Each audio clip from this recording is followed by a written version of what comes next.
Hi to everyone over in Griswold.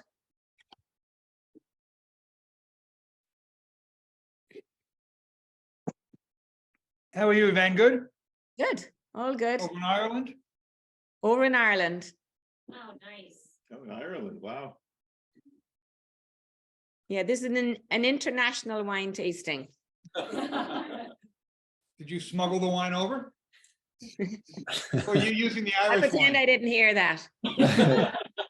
Maybe you're using the Irish wine It'd be instead. midnight over there. Exactly. A little browner. With a little Good. foam on top. Yes, indeed. So.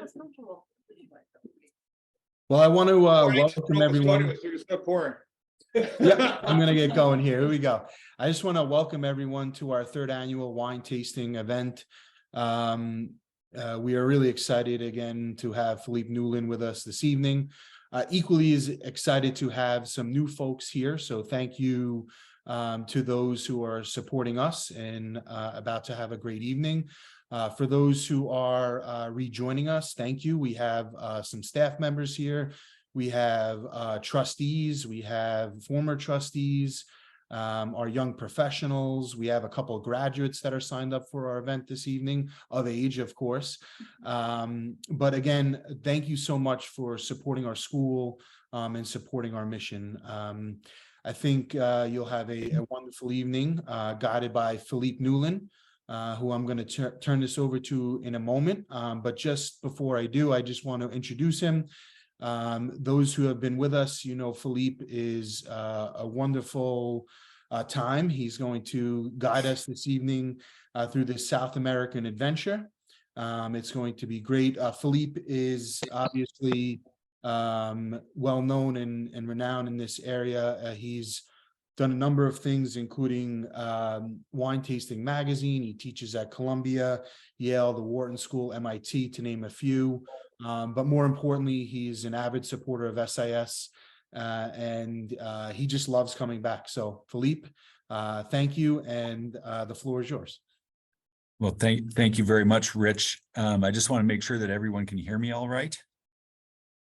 Yes. Okay, great. Well, again, very happy. I'm broadcasting today from Oakland, California. And so it's nice and early in the day. And I'm just so excited that Yvan made the decision to be as far away from me as possible, practically, over in Ireland. I don't know what I said last time, Yvan, I'm sorry.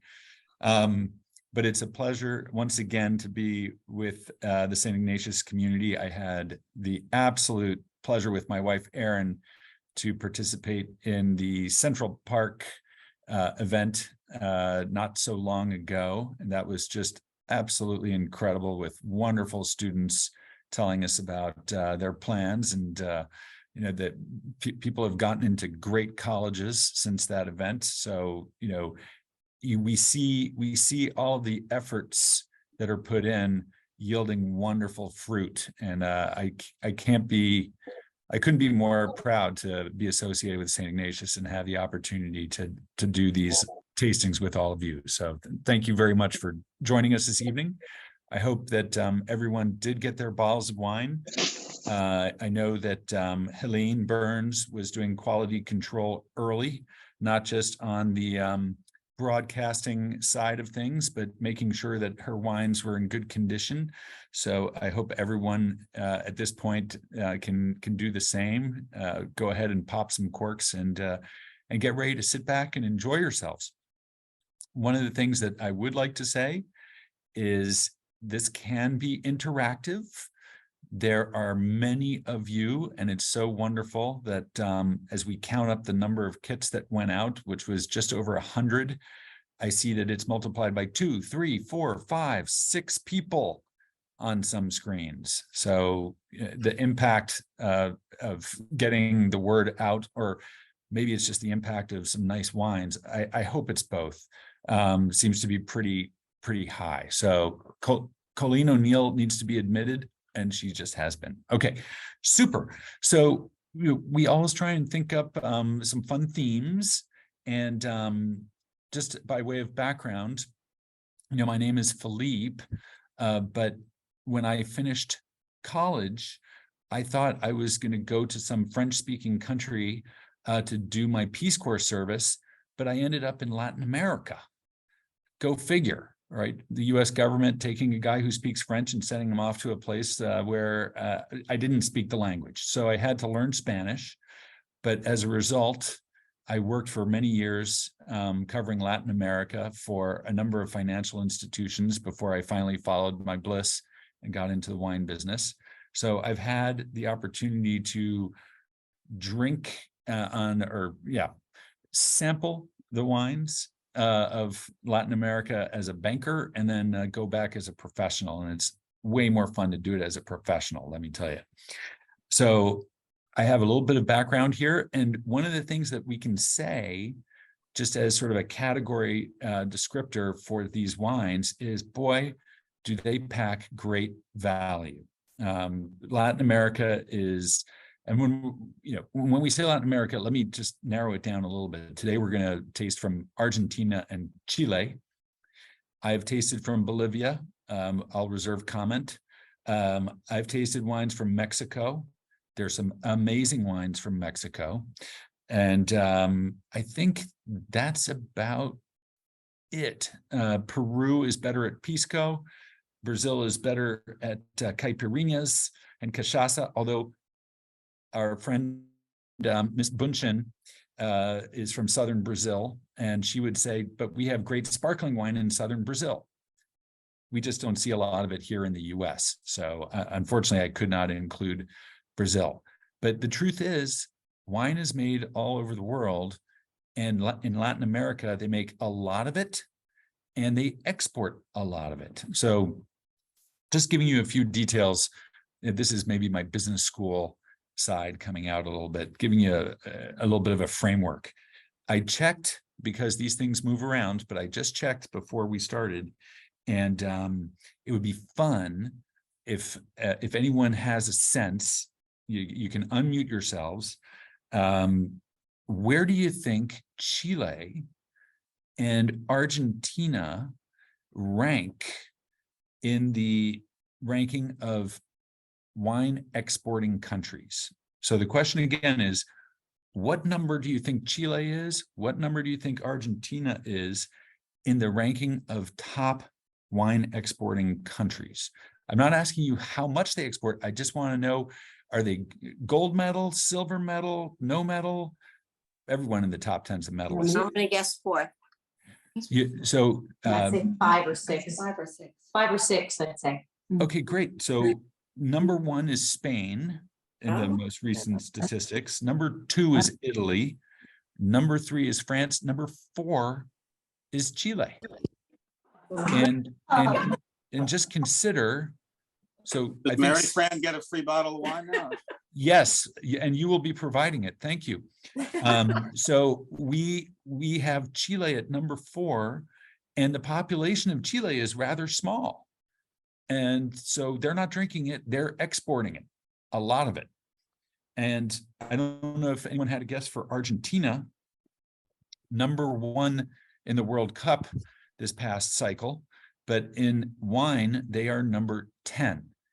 And there are a lot more people in Argentina, and a lot of people with Italian, Lionel Messi, and German and Spanish backgrounds, and they consume a lot of wine. So production-wise, I think that they actually produce more than Chile. I need to look up that statistic, but they drink more of it in-house. So we do see wines from Chile and Argentina. And I know that some of you are familiar with them because you go to the store and go, oh my gosh, this Sauvignon Blanc is so reasonably priced. This Cabernet Sauvignon is so reasonably priced. Well, by the way, all this does not stop you from tasting the wines, okay? My name is not Simon. You can get started whenever you want. The point is to have a nice time. But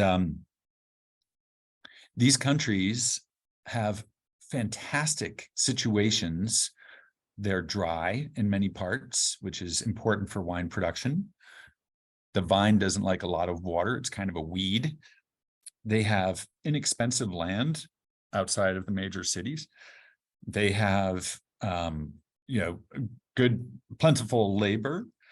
And the truth is, in many of these wine regions in Chile and Argentina, the weather is really cooperative. So they don't have a lot of risk in producing their grapes, and therefore, and they don't have a lot of inputs to correct for bad weather, etc. So they produce basically in little gardens of Eden at very low cost. And that Please, could I translates interrupt you for to, a second? that translates to wonderful wines that are nice and ripe and don't break the bank. Philippe, So can you hear me? yes, Which bottle of wine should we open up first? thank you, Richard. If you'd watched Helene, you wouldn't know because she opened all of them at the same time, right? No, I'm sorry, Helene. The sparkling wine should be the first one that we open up. Great. We're celebrating St. Ignatius today, so we need to have a little sparkling wine to get going. Do we agree? Agreed. Absolutely. Okay. And for those of you who are unfamiliar with the process of opening a bottle of sparkling wine, hold on to that cork. Do not let it fly. You did not win a Formula One race, or maybe you have and we just don't know it. But just hold on to the cork so that it doesn't fly into someone's. And that's happened to me. I've popped corks and ricocheted off the. Just please open your wine safely. We don't want any injuries here at the very beginning of our celebration. So yes, you may not all have. There's so many people on this call. You may not all have the exact same bottle of sparkling wine. I think Ivan kept ringing me up and saying, Philippe, we need another one. We need another one because A, we have wine going to so many different places around the country.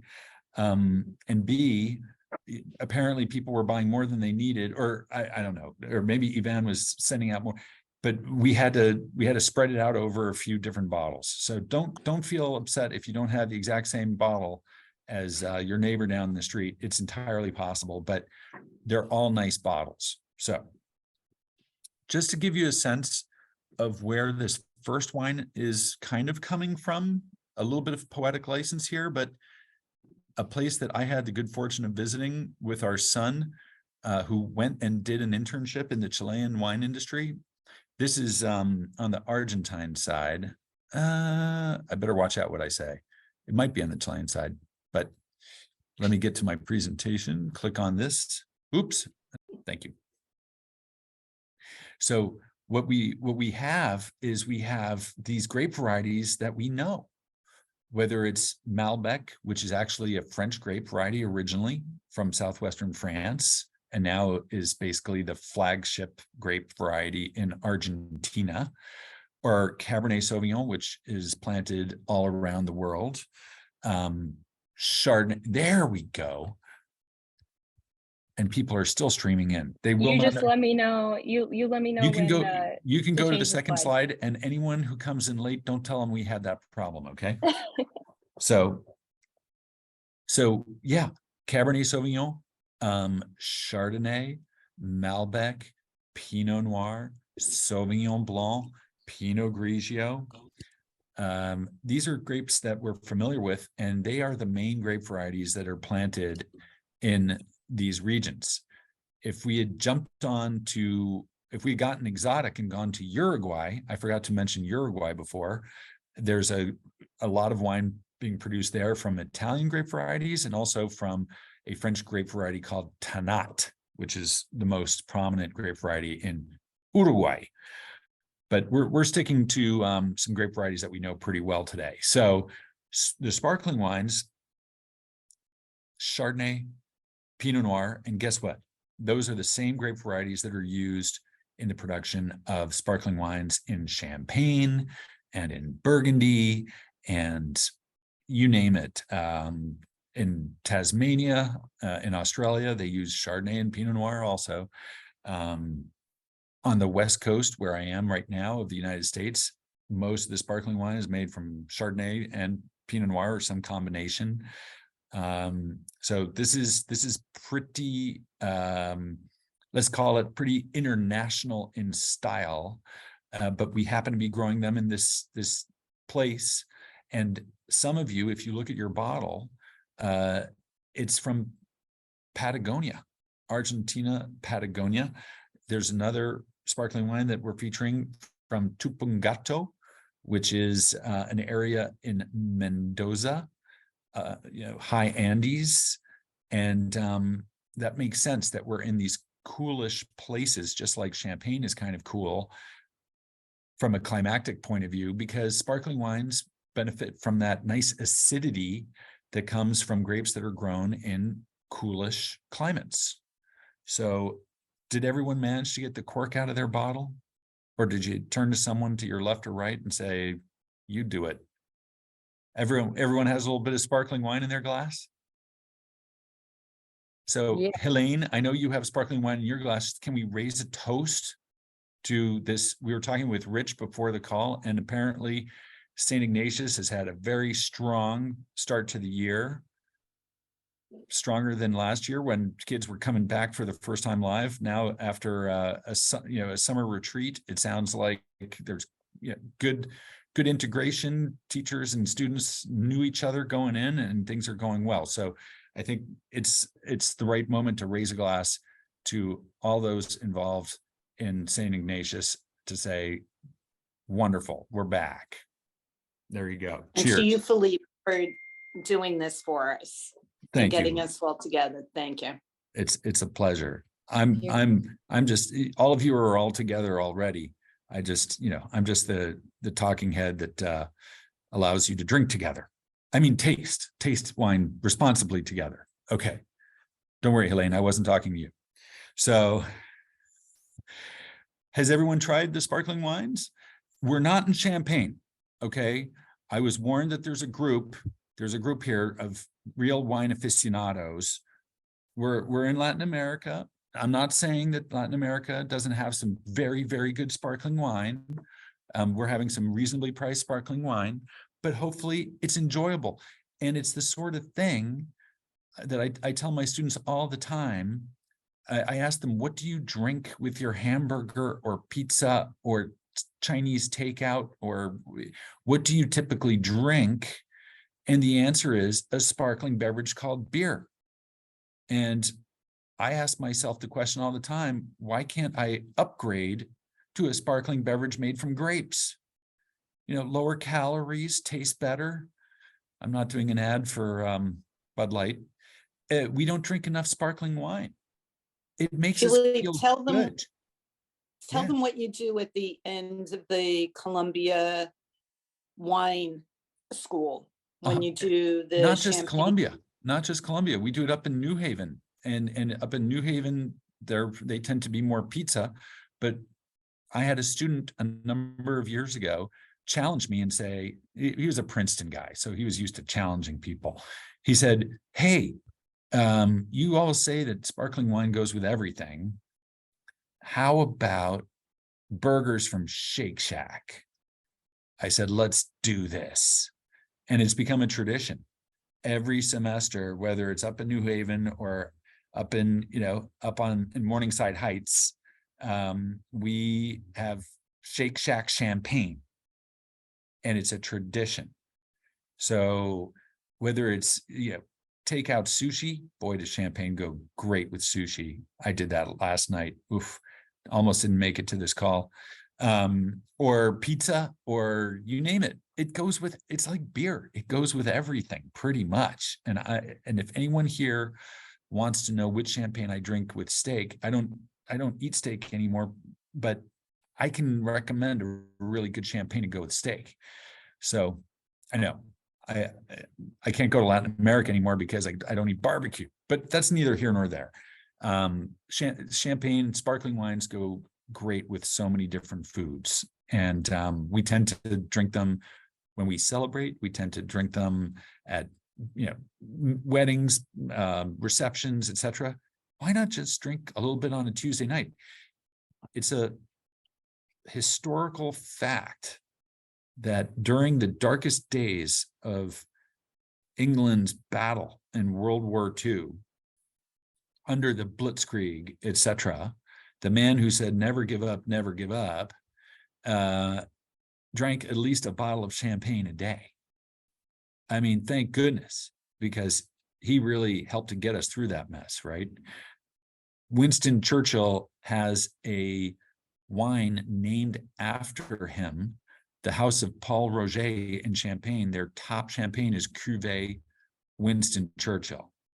And look how well he did. So I'm not suggesting that everyone should drink a bottle of sparkling wine a day. We'll leave that to, the military gods or something. But it certainly, it braces the spirits, as Winston used to say. And sometimes on a Tuesday, if the week has started off a little bit rough, it can be a nice way to wake things up. I see Ivan nodding. Yes. Sounds like a good option to me. I won't say that it's better than Guinness, but it's not bad. It's not bad. So I think I have, Lauren, if we can go to the next slide, just to give you a sense. Hi, a quick question. Yes. Are we supposed to be seeing the Argentina Vineyard Sparkle screen or you? Hopefully both, but the A picture, little of you. you can see a little bit of me. Yeah, and the Argentina's Vineyard Sparkle. You're seeing both? Yeah. Perfect. Okay, just Okay. wanted to make sure. Yes, of course. Am I pronouncing your name correctly if I say Reka? Yes, yes, very Thank good. you. Thank you, Reka. Thank you. Quality control master. So have a look at this slide, and what do you notice? The vineyard is green. It's not winter, but here we have the snow-capped Andes Mountains. And you might think, oh, it's South America. It's going to be hot all the time. No, some of the best areas for growing grapes are at that edge between, sunny and warm, and then cool at night in particular. And this particular picture is from Mendoza. That is the wall of the Andes. It doesn't really rain during the summer, but they have enough water off of the snowmelt. And what's super interesting is the temperature can swing by 40 or 50 degrees Fahrenheit, not centigrade even, between day and night. And what that does is it keeps the grape growing very healthy. They have dry conditions, and it gets cool at night, and the grapes just like a really good sauce, they mature very slowly, just bubbling away very gently. And so you get full ripeness, but still with that wonderful acidity. So our second wine is going to be, and this is the sort of place where you could have grapes growing to make sparkling wine, but you could also have grapes growing to produce very good white wine or red wine. So we're going to go on to the next slide, if we may, Lauren. And here's an environment that looks entirely different.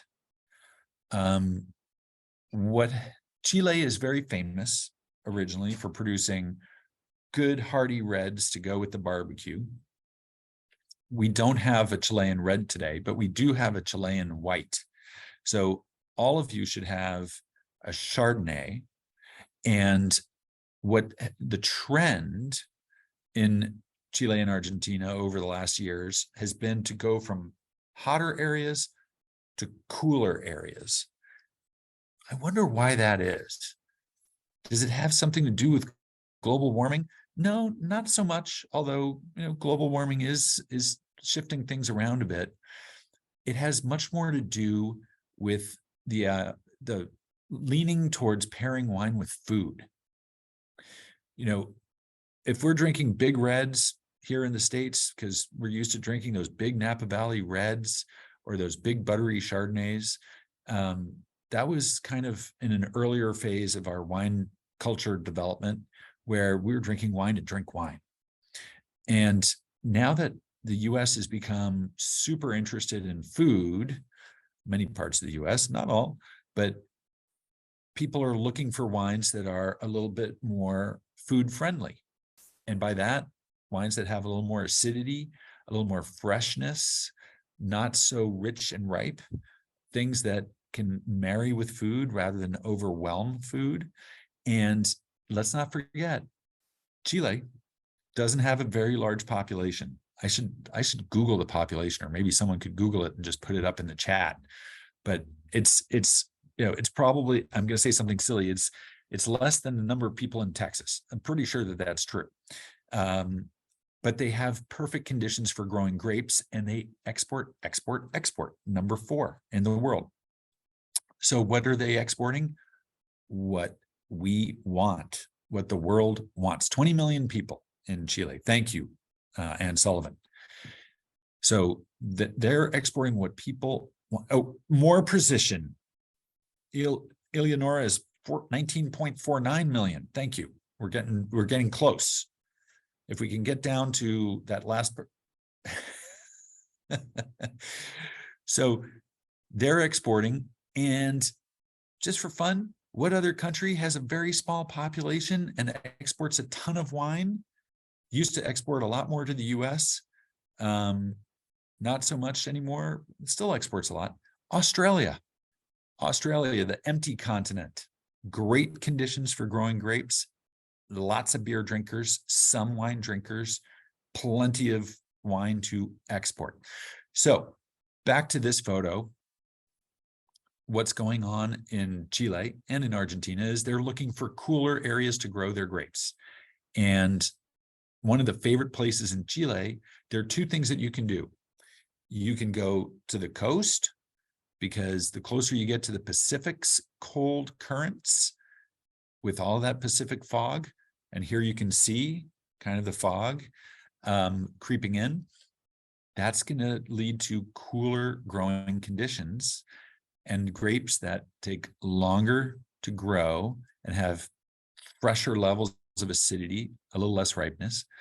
Or you can go down south, because down south in Chile, right, is like going up north here in the US. You're moving away from the equator and things are getting cooler. So this is where the real development, the new winemakers are going to find parcels of land to grow these crisper, fresher wines that food fiend consumers look for to pair with their food. All right, quick break. Did everyone have a little bit of sparkling wine? Did you enjoy it? Elaine keeps raising her glass. I love that. The champagne was great, or what do they call it in South America? The champagne. Yeah, so a couple of things. Typically when you're outside of Champagne, you'll just call it sparkling wine. Espumoso, I believe, if my Spanish still works, would be the word for sparkling. I'm gonna cheat for a second here. And double check, but you cannot use the word champagne, and certainly not on a label, unless the wine is produced in the French region of Champagne. So we use champagne like we use Kleenex, right? At least in retirement, that would be a great thing to be able to do. But we use it, the terminology, we use champagne just indiscriminately for sparkling wine. But the truth is, it has to come from France. So just getting to Spanish. And if someone wants to jump in, let's do it. Sparkling. Espumosa. Still got it. I still got it. Crémant in France. That is correct. And if you are outside of Champagne, if you're in Burgundy, it's Crémant de Bourgogne. If you're in the Loire, it's Crémant. Crème is cream. And when you get that nice little layer of bubbles on top, it kind of looks like creaminess. And I think that's the origin of the word Crémant for any sparkling wine in France that is not from the region of Champagne. we have some old producers here in the US that still put the word champagne on their label. Somehow they got it grandfathered, but it would be, if you want to be kind of wine savvy, you would only call sparkling wine from France champagne. We know that in Italy, it's Prosecco. In Spain, it's Cava. But champagne is only from Champagne. So was the Toso and let's see, I have to go to the videotape for our wine names here. Are we pleased with the sparkling wines? Listen, for the price, they're reasonably priced. And if you just need a little bit of sparkle on a Tuesday, or today is Thursday, I guess, these are wines that you can keep in the fridge, crack in case of emergency, and you'll never feel guilty, because they're from these beautiful places where they have wonderful conditions to produce these wines without, again, breaking the bank. So wine number 2. Has everyone gone ahead and opened their bottles of white wine? We're going to move on. Rich, we're moving to the white wine now. If you've moved on to red because you don't like white wine, that's perfectly fine. But I got it. We're good here. You're good. Yep. Thank you. Rich is helping us out with a quick demonstration of what white wine looks like in a glass. There we go. You've got it. You have is that Cousinho Macul, I think, if I recognize the label? Los Vascos. And Rich, could you hold that bottle up to the screen one more time? Can people see the R? There's on the bottom of the label, there's a little R with 5 arrows there. And what's interesting about that is that is the family symbol of the Rothschild family. And the Rothschild family is famous for producing a few wines in Bordeaux. Thank you, Rich. And in fact, it said Baron de Rothschild Lafite. This is the family that owns Chateau Lafite in Bordeaux. They see value, they're bankers too. They see value in producing wine in South America. They have vineyards in Chile. They have vineyards in Argentina.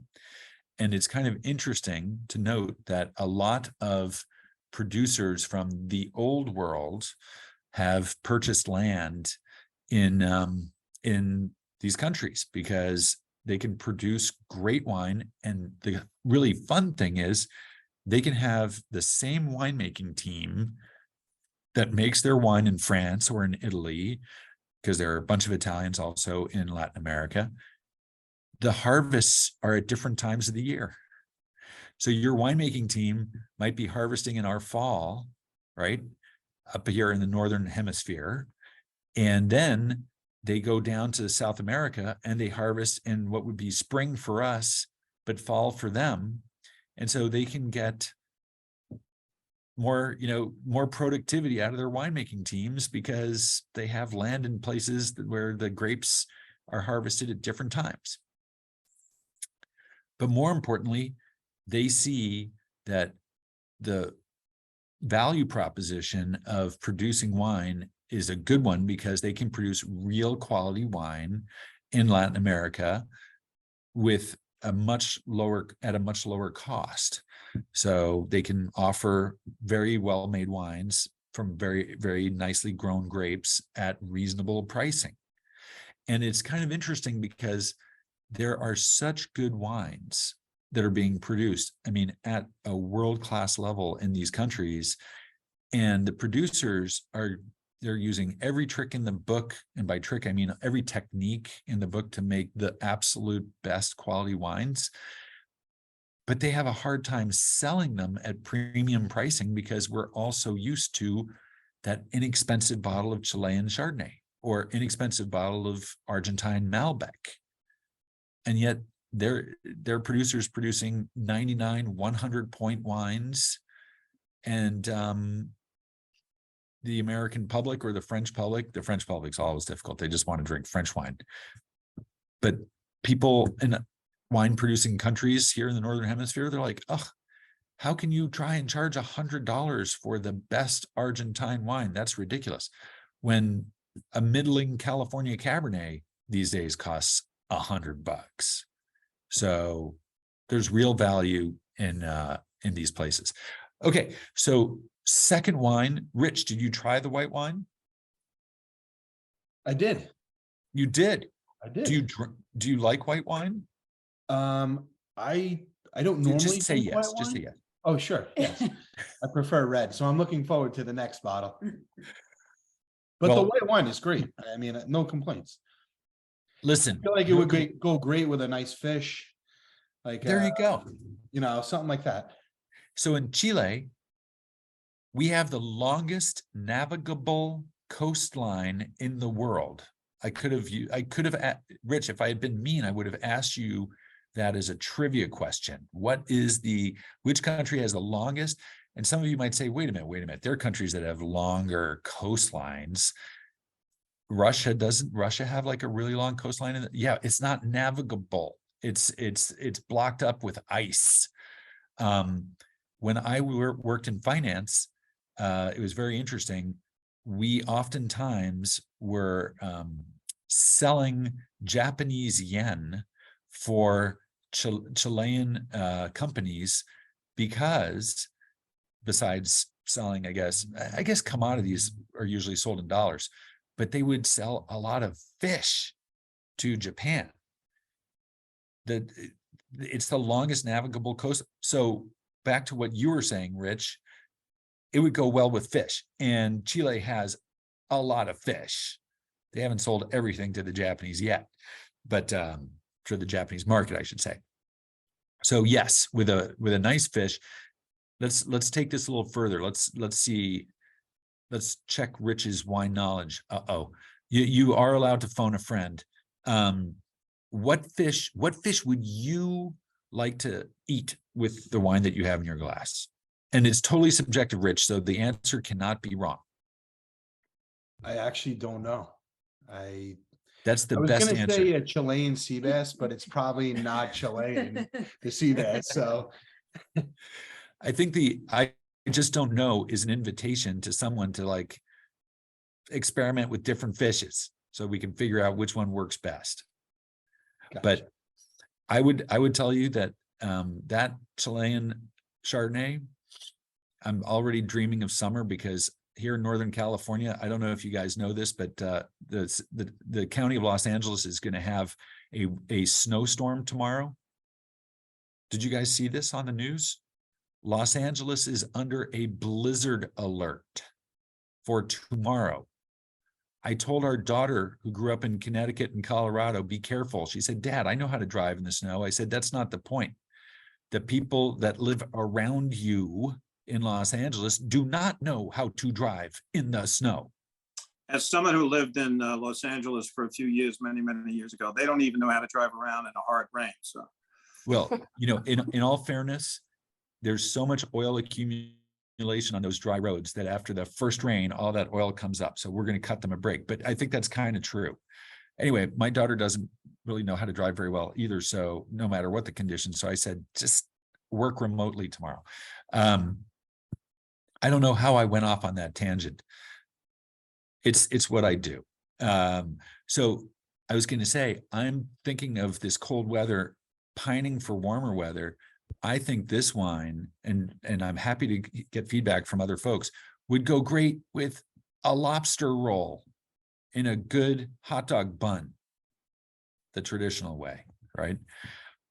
But you might say it's 80 degrees in South Carolina. I hope you have that wine on ice, not in the glass, but around the bottle, if it's that hot in South Carolina. Any comments on the white wine? Did anyone particularly like the white wine that they had? And if I told you it's very likely under $16, would that make a difference? Not too shabby. Yvonne's drinking Guinness. She did not want to smuggle wine into Ireland because she has some past transgressions, and they told her one more, and it's the Hooskow. Anyone have a comment about the Chilean Chardonnay? Did you enjoy it? Another thing that you would have in Chile, besides the sea bass. Oh, Ann Sullivan, she's an A student every year. Ann Sullivan is an A student. That's a great question, Elena. We have a few different Chardonnays, so I don't know which one you have and whether it's oaked, but let's talk about that for a second. If you're getting a little bit of nuttiness and maybe a little bit of toastiness here and maybe also here, as you taste the wine, then it may have had a little bit of oak. I think the Baron de Rothschild might have a little bit of oak on it, but it's worth saying that the trend towards very oaked Chardonnays is going away. A lot of people used to associate oak with quality. That's kind of gone away, in part because people want to taste the fruit, especially if they're pairing it with food. You want to have those bright fruit flavors. I'm not saying that oaked Chardonnay is a bad thing. I'm just saying that there's a little bit of a trend away from that. And it might also have to do with the fact that now French oak barrels cost about 800 euros a barrel. So sustainability in the economic form is leading winemakers to move a little bit away from oak because it's so expensive. So I do have a comment from a friend who's texting me who doesn't want to comment live. And she said for the price, it's a delicious bottle of wine. And I guess my question is, how do you find these bottles that are so, my husband, if you didn't hear him, great value and taste. Great value and taste, yeah. So this is one of the things that I think is a theme to this tasting is in these wonderful places, a lot of the wine fits that profile just because they have amazing conditions, climatically speaking, and the soil types, they've figured out where to plant things. And generally speaking, production costs are pretty low. So yeah, they produce a lot of different wines. How do you know one from the other? You know, finding a good book in the library is kind of the same thing. Unless you know the author, you may want to ask the librarian for a recommendation. Eleonora is saying that she sometimes uses the Vivino app to select wines.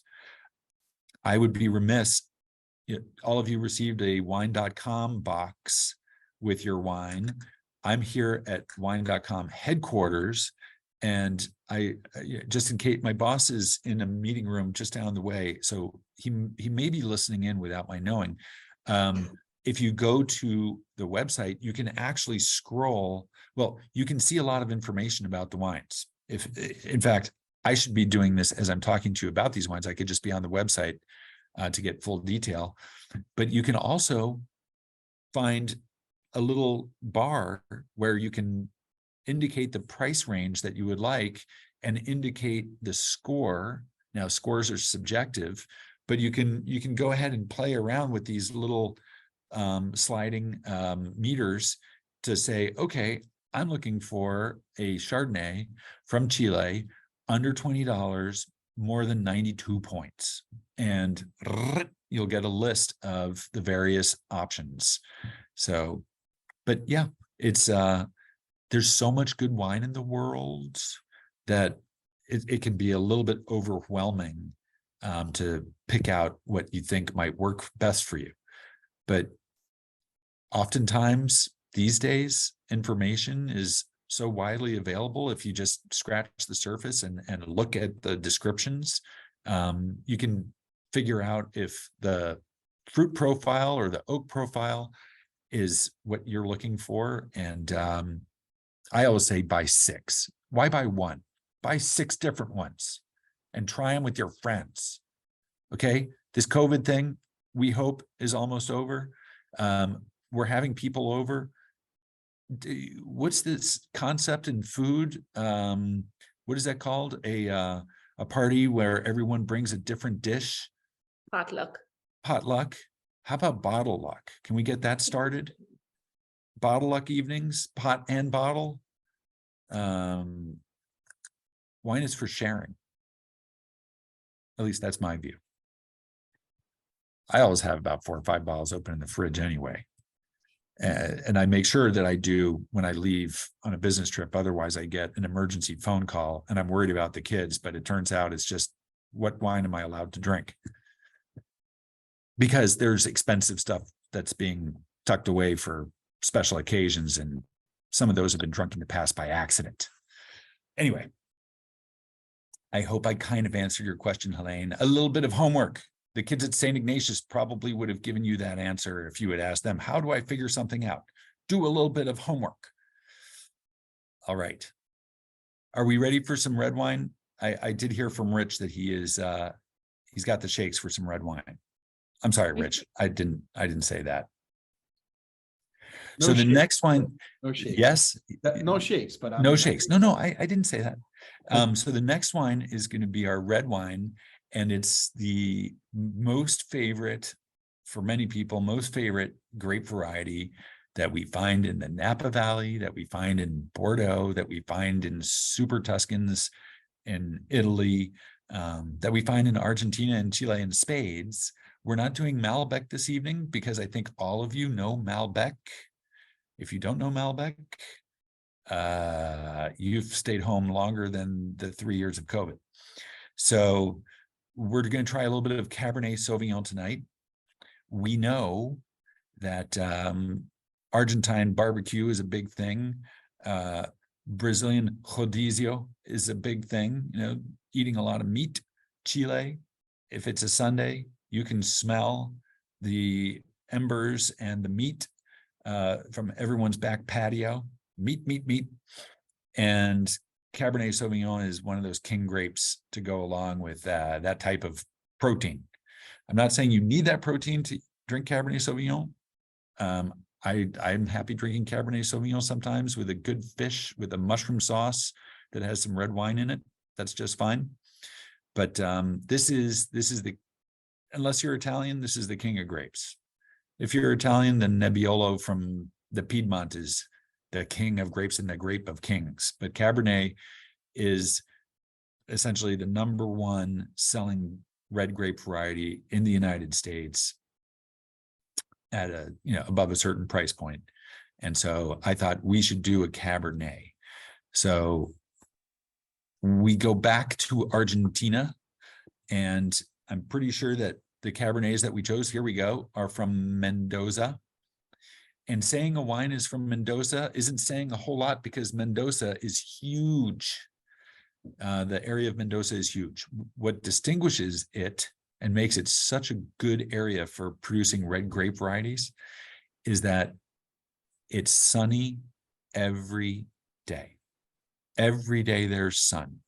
And in order to get thick-skinned Cabernet Sauvignon good and ripe, because it's not just the juice that needs to reach a certain sugar level to be considered ripe, it's also the skins. You want the skins to be ripe so that you don't get any sort of vegetal aromas or flavors. Here, the sun shines every day. And I heard recently that because we've done away with a bunch of fluorocarbon products, that the ozone is repairing itself. This is not good news for our friends in Argentina and Chile, because they have a big hole in the ozone over their vineyards here down in the Andean area. I'm kind of being facetious. But what it means is those skins really get ripe because they get a lot of UV. And I think some of you are going to love this. These are the healthiest wines on the planet.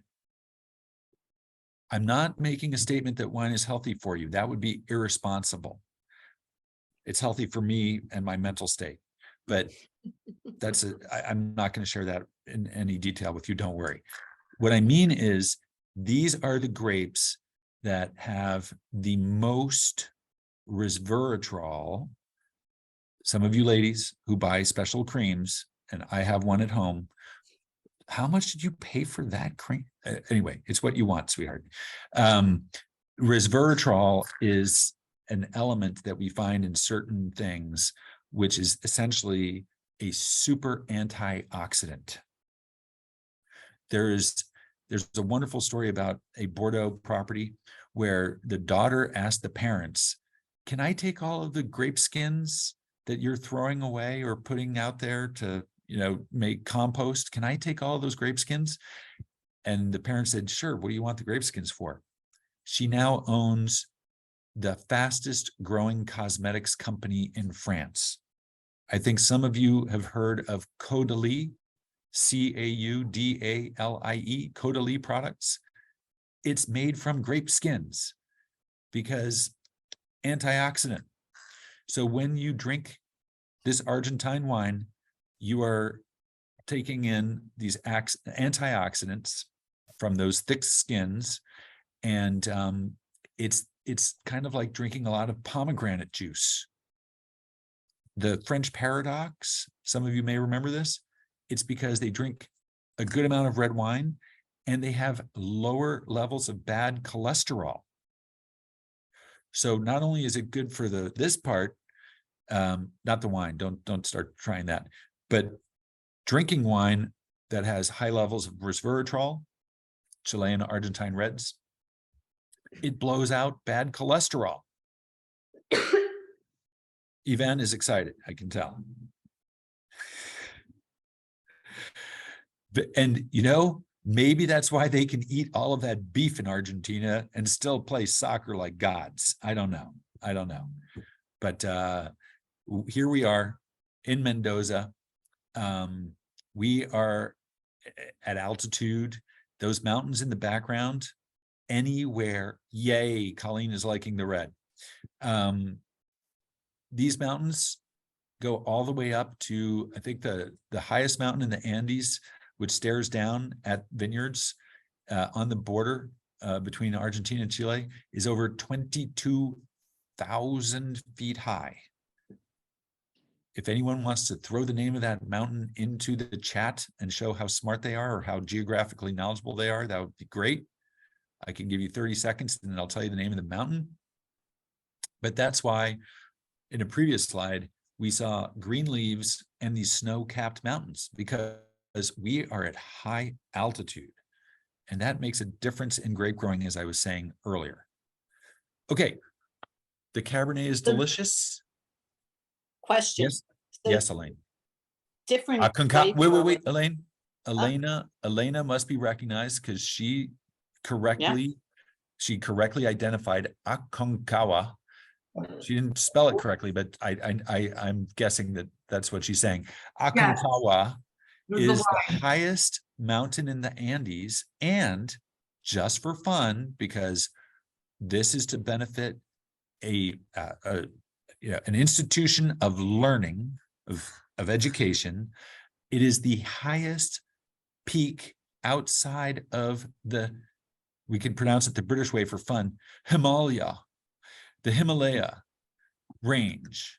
The highest mountain outside of the Himalayan range is Aconcagua on the border of Chile and Argentina, down in this part of the world that you're looking at right here on this slide.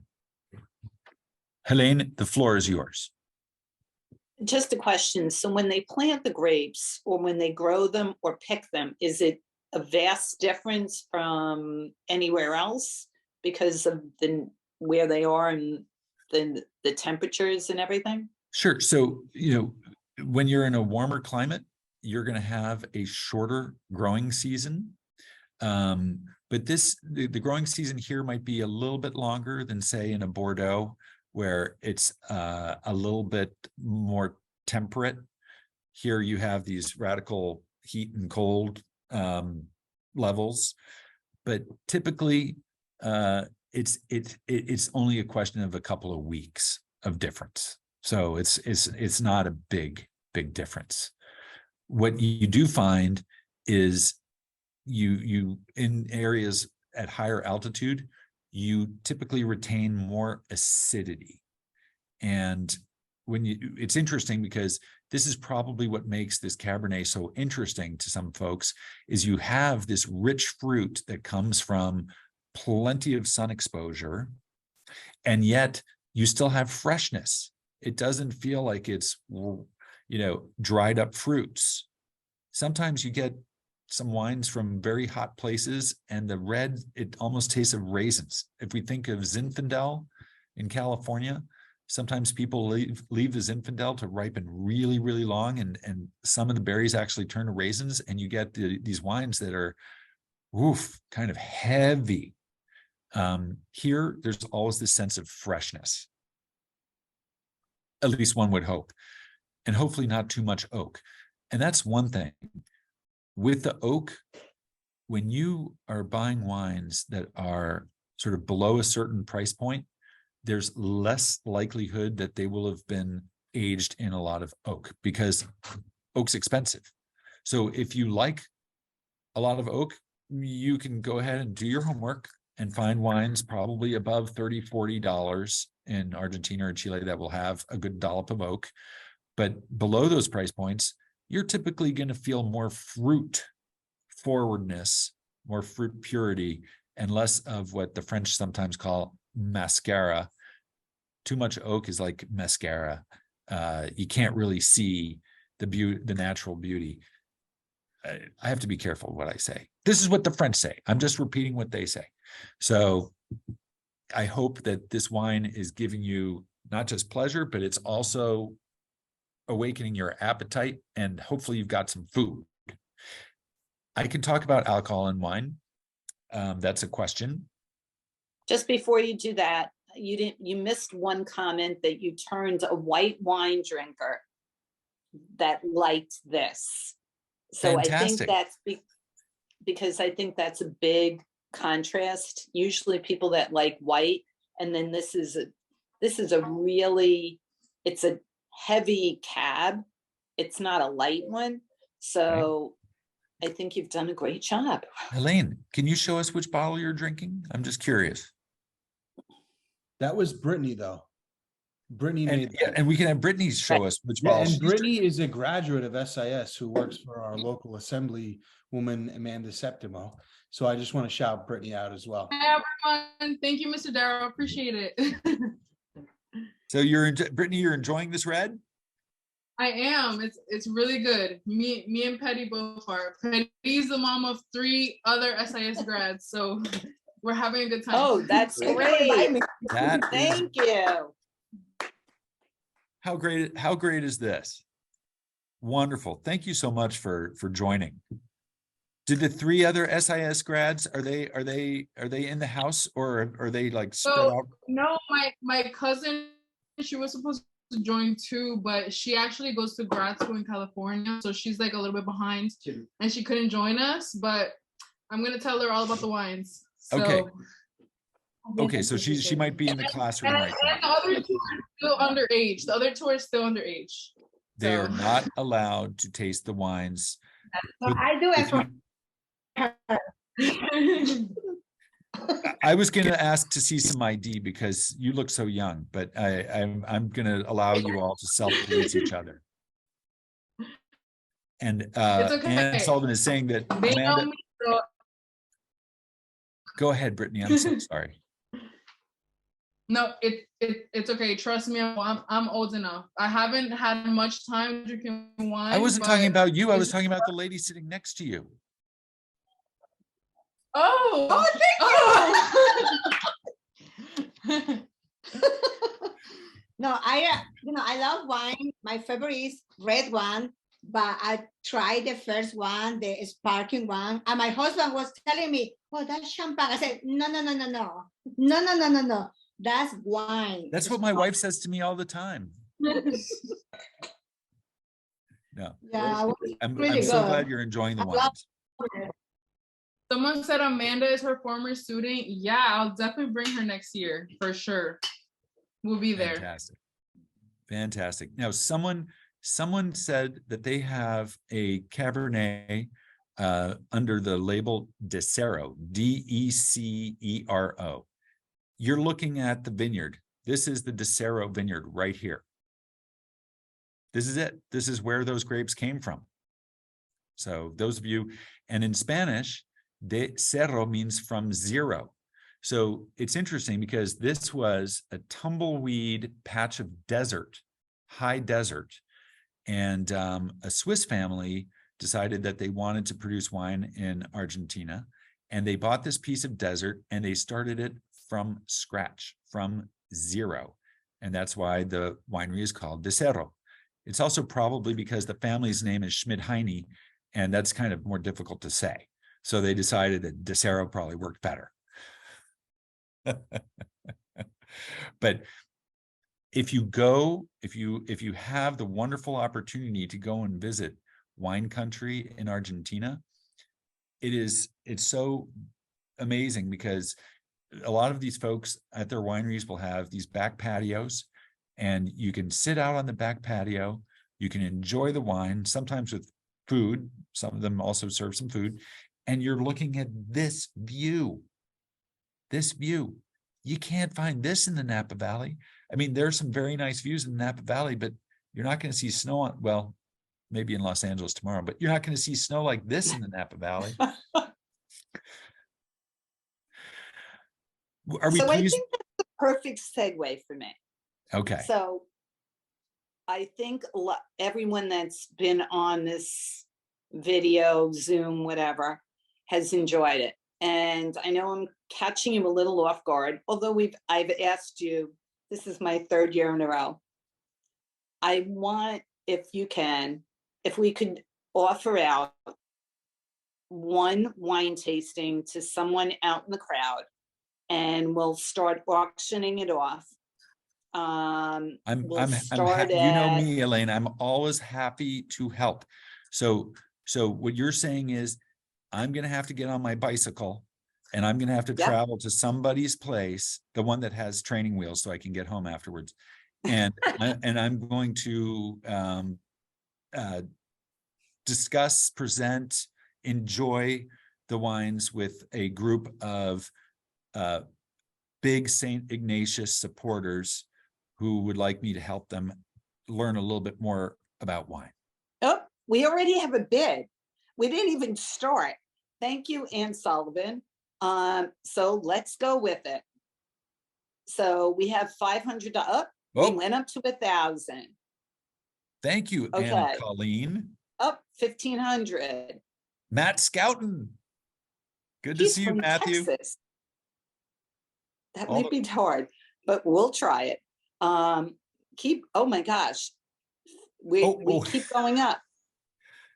So I just want to say, I am in the New York area. I'm in the New York area. If you're in the New York area or you own a private jet and it's a long weekend to fly me to Hawaii, Yvonne, I will go to Ireland for you. Oh, that's not on my fair. private plane. You were In talking about Elise. In comes Elise. Thank you, Elise. She's in Westchester. That's an easier commute for me. She's back in New York. Or she's back in Manhattan. Okay. Yeah. Okay. Okay, we have 2,100. If anybody else wants to bid, obviously this is all, Philippe is donating his time for this. Yet again, this is, yes. Philippe has Thank you, donated Kathy. many of these in the past. He donates his time to do this event and also auctions off wine tastings in private homes. So, And there's some folks who have bought some wine tastings that I still need to come and help you with. So don't forget, I'm getting old. You may want to tap me soon. And this, you pick the date up. Whoa, we're up to Yvonne. 3,000, but this is in your home. When you have the convenience, you can invite as many people as you want to enjoy the wines with Philippe. And he is an amazing, as you see, Sarah connoisseur of the Miller wine. coming in. Watch out, Yvonne. Sarah's at the post. keeping it competitive. No, I'm very happy to travel to your house. And, I'm a big storyteller. So you just know that you will have to kick me out at some point. But I have a lot of fun stories about wine. In fact, I'm gonna just say something very quickly. I was fortunate enough to to organize a wine tasting that an article was written about a few months ago in the New York Times. And the reason I mention it is because it was a tasting of old wines from the 40s, from the 1940s. Wow. And there were some amazing people who brought bottles of these old wines to a dinner. And it was written about in the New York Times by my friend Eric Asimov, who's Isaac Asimov's nephew. And the article is not so interesting about the wines, they're old wines, but it's super interesting because Eric gave the historical context around each of the wines, what was going on in that country in that particular vintage year. So if some of you are fans of history, Trish, thank you. You're a fan of St. Ignatius.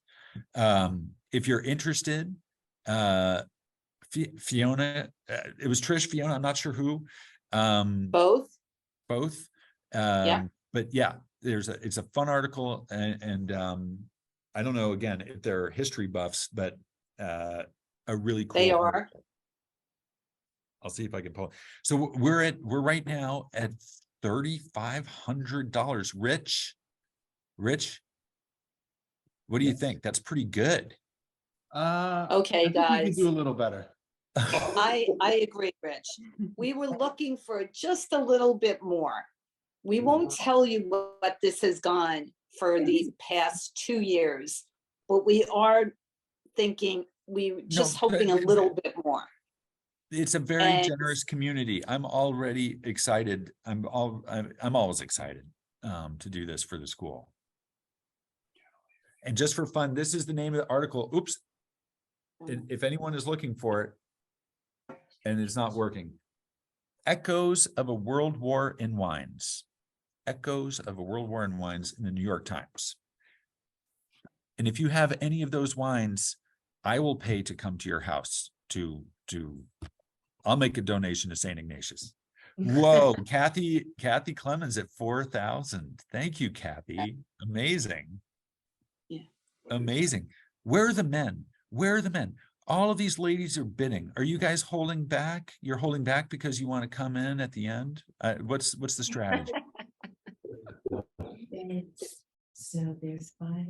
Women on wine, that's all I can say. Women and wine. Super generous. Thank you, all of you. I will leave it to the powers that be to call the 1, 2, 3 sold. I'll leave that to all of you. And then where are we? We're at 4,000. Okay. Yeah. 4,300. And it's Trish Killip for Pat K. And with the name Pat, I'm sure you know who Pat K is, but I remember, from Saturday Night Live, not sure if that's man or woman. Oh, it's a man. This Pat is a man. Okay. This is what's happening. The men they've been sitting and waiting. We're actually both Pat K. You're both Pat K. We are. That makes it really easy for your friends. Trisha's paying for everything. Patricia and Pat. Oh, true, Trish. And we're Libras. I mean, this is getting worse. We're kind of Married to Leos. married to Leos. This is getting bad. Oh my goodness. Oh my goodness. If you guys win, I think we're going to have I'm going to bring us an astrologer. It's really happening. No, wonderful. Thank you very much. Ooh, Elise, watch out. Elise has just come in one more time.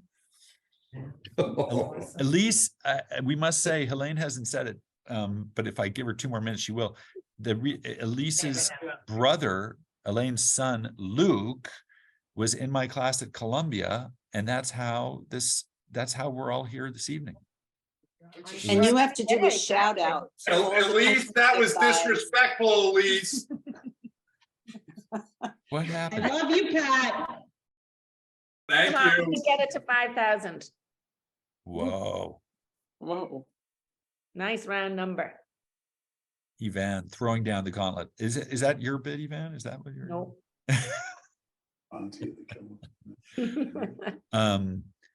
Have a And little a more shout wine, out to everybody. all the Columbia Business School students that you have on this call or Zoom right now. So Where are those Mentoring Columbia School professionals. students? I don't know. They better speak out. They should be They don't pooling have their to bid. resources. They should be pooling their resources. No, this is my 20th year, 20th year teaching at Columbia. And it's after this, it's the funnest thing that I do. Thanks, Philippe. Absolutely a joy, an absolute joy. So if any of you are still considering bidding, try your wine again. Do we have any more comments from folks on any of the wines? I'm just curious, was there a preferred wine? We obviously try to help cover bases by having a sparkling, not a champagne, a white and a red. So hopefully everyone found something that they enjoyed. And I'm so glad that was it Brittany who found out that she actually likes red wine when she didn't know that? That's great. Yep. That's fantastic. Lauren, if you're still there, can we switch to the next slide? Just came in. Okay. Right? Yeah. This is, by the way, that's not a glass of wine. That's a traditional mate cup with the bombilla. And boy, I used to drink a lot of that stuff when I was in the Peace Corps in South America. And I think that's supposed to be some meat on a steak there or steak on a steak. Oh, Pat K is back in. Ooh. But may I tell you, these days, if you go and you travel to either Chile or to Argentina and go out to the finer wine regions, you will not only find amazing wines, incredible landscape, but you will also find fantastic hospitality, because there are just these amazing wineries and there are some incredible hotels and incredible restaurants. Like, I don't know if any of you are fans of, is it Francisco Malman? Siete Fuegos, the Seven Fires, very famous Argentine chef. There's an explosion of fine cuisine, and it's very often that in really good wine regions, you find really, oh, Kathy Clemens. There we go. Thank you, Kathy. Thank you, Kathy. Kathy, if you want to go and visit Argentina and Chile, I can go with you and show you where the best hotels and restaurants are, as long as my wife agrees. Ivan, you've hit goal. Do you want to thank Kathy and everyone who's been bidding? Yeah, I think that's where we've reached a goal. Thank you, everyone. Thanks to all of you. Last call. Wait, can I just say something? If somebody wants to match the 5. Oh, Helene. Your face. Oh, Helene. Oh, Philippe, you Pat know K's I will do this. we'll match for a second one. Okay, we got it. I'm talking for you. I'm calling you later, Helene. You're taking me out for dinner, Helene. I promise. How did you know that? And I'm choosing the wine. Oh, good. Yeah, no, I didn't say I was paying for it. I said I'm choosing it. I know. I think, okay. Well, thank you, Kennelly's over there. Thank you very much. Yes. That's amazing. We have a slide for Philip. we have a slide for everyone who's been on the call, not just those who have been bidding. So if Lauren, if we want to get that, this is what it's all about. Right? This is what it's all about. So Thank you, Philippe. This was amazing. And I know Ivan has a much better way of saying all this, so. I don't think so. No, Philippe, you've done this for 3 years now. You do it with such grace and generosity of heart, and we've all learned so much about wines from you, and we're deeply, deeply appreciative of your generosity to St. Ignatius, and for agreeing to do all those private wine tastings. For the record, I told Philippe we would not ask him to do 2, and you very kindly have said you would. Thank you for that. And I'd also like to give a shout out to Rich and his team, his teachers and staff at SIS, who make SIS the special place that it is. And to every single one of our participants tonight, over 104 purchased a kit. I'm not sure how many were on, but I think close to 80 were probably on tonight. And thank you, our Rochelle. work wouldn't be possible without all of you supporting SIS the way you do. I hope everyone had a wonderful time. There's about 22 new people who purchased a wine kit this year. Know that there's an open invitation for you to come and visit the school and to learn more. And thank you from all of us. And just one more shout out, post your pictures to Instagram, and then we pick the best picture, most interesting picture about tonight, and you will get a special prize sent to your home. Wow. Is it going to be me? Is that what you're, Helene, are you going to send me to their home? Is that... Yes, I'm auctioning you off again. No, it will be something related to this evening. So post those pictures. Well, I want to thank Ivan and Helene. I have two dislocated shoulders now. No, I am so happy to work with both of you every year. It's a joy, especially for this amazing, amazing little school, this little oasis in the South Bronx, which I've had the pleasure of visiting. And I told Rich in this spring, I'm coming back, and come and, maybe I'll ask Ivan and Helene to, pick a day, and maybe we can all meet for a little glass of something sparkling at the school or outside the school if we're not allowed in the school. We'll do something. But thank you for thinking of me again. I always am happy to make the time. And if all of you had a little more fun this evening, sharing with each other beyond the screen, but sharing live in groups, wonderful. And thank you so much for your support. We really do appreciate it. Thank you. Thank you, Philippe. Have a wonderful, wonderful weekend. It may have already started for some of you. Good night. All right, take care, everybody. We'll see you again soon. Yeah, thanks, everyone. Cheers. Cheers. Salut.